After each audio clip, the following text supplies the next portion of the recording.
One of the most important parts of the G20 is the European Union, representing 27 nations. The first interview of the EU Ambassador to India, Ambassador Ugo Astuto, is to us, to India today. Thank you so much for joining us here on the G20, sir. How do you look at India's presidency all through the year, and what do you think the deliverables are going to be? Thank you. Well, I think the Indian president has done terrific work by putting on the table very topical issues of interest, of general interest for the international community. I could mention some. The fight against climate change, the digital transition, the use of digital solution for the provision of public services. Very important issue for the whole world. The achievement of the Sustainable Development Goals. The UN Secretary General clearly said that we risk not respecting our calendar, so we need to focus. And more generally, issues which are relevant for the developing world, for the global south. And that's why also the particular attention on Africa is so important, and why we welcome the enlargement of the G20 to the African Union. So quite a number of topical issues, all of them extremely relevant for the international community, and we are very happy to support the Indian presidency in that.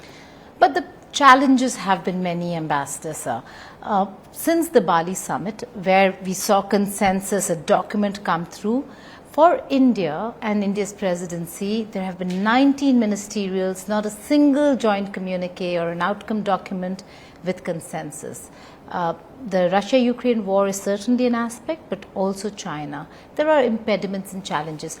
What's your reading on the challenges that India has had to face? Well, unfortunately, we are living through a very erratic moment in international relations. We are not in a business as usual environment. We have a Russian aggression ongoing in Europe, a Russian aggression against Ukraine, which is continuing, causing unspeakable loss of lives and damage, having a clear effect on food prices and energy prices. And let me underscore this. This is the result of a deliberate Russian policy. So all this clearly makes the circumstances very difficult for the Indian presidency. What is happening with this aggression is relevant for the G20. Issues such as the increase in food prices, the risk of food shortages in Africa, for instance.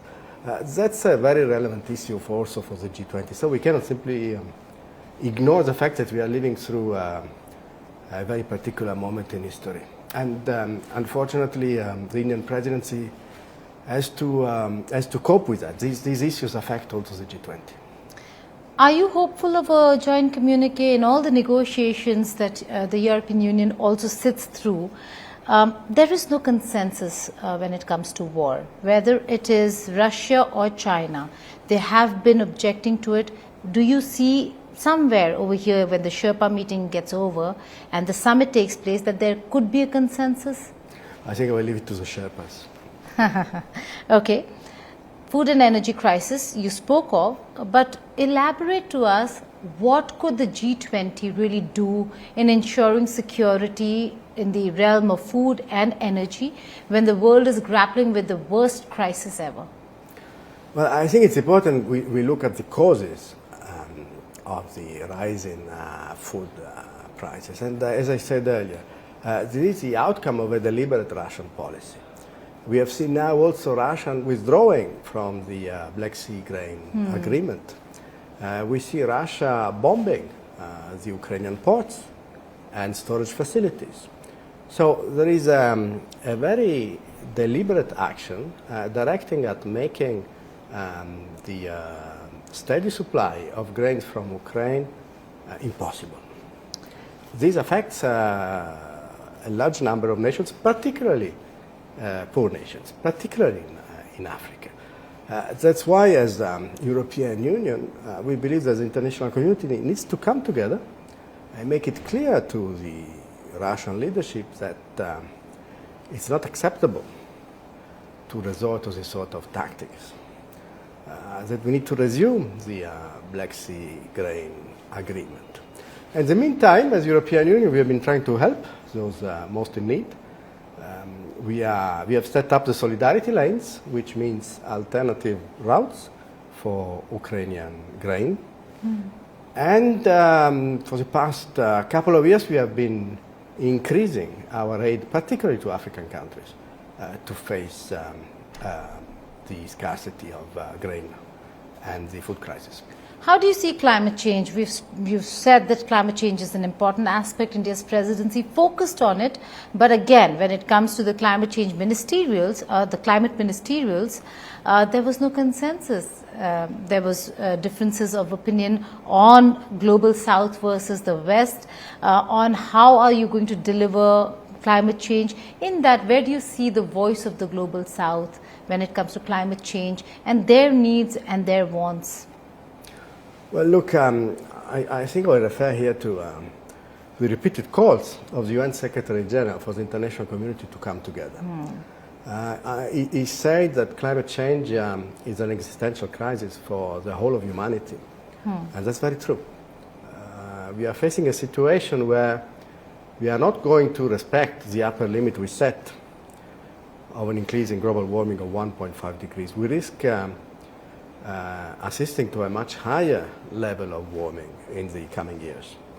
And in the meantime, what we see already this season, we have seen an increase in extreme weather events all over the world.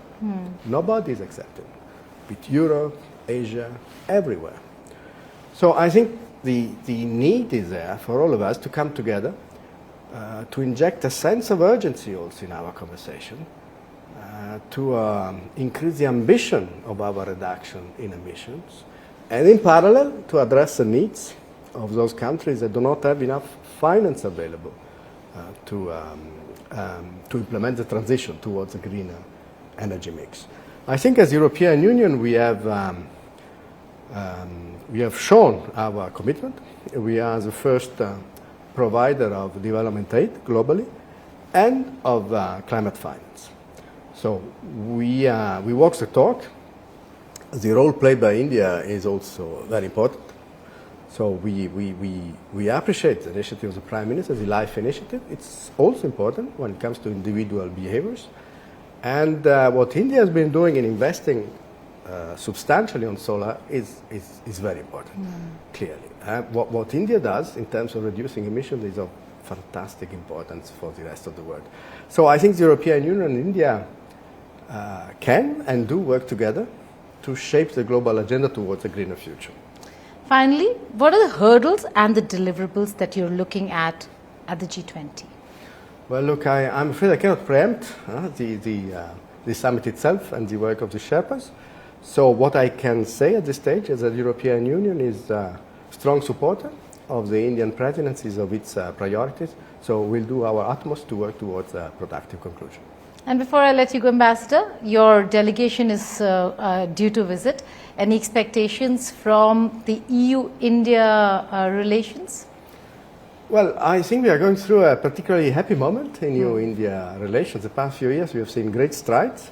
We have seen the decision to resume the negotiation on the free trade agreement. We have seen the visit of the President of the Commission in 2022. And we have seen the setting up of the Trade and Technology Council, an extremely important tool that brings together ministers from the Indian government and two vice presidents of the European Commission to discuss issues such as the security of supply chain or green technologies. So issues which are particularly important for the future India, the European Union, and I think main countries of all. So I think we are at a moment where we are really achieving target set in terms of cooperation and collaboration. On that note, Ambassador Ugo Astuto, many thanks for joining us here on India Today. Thank you for inviting.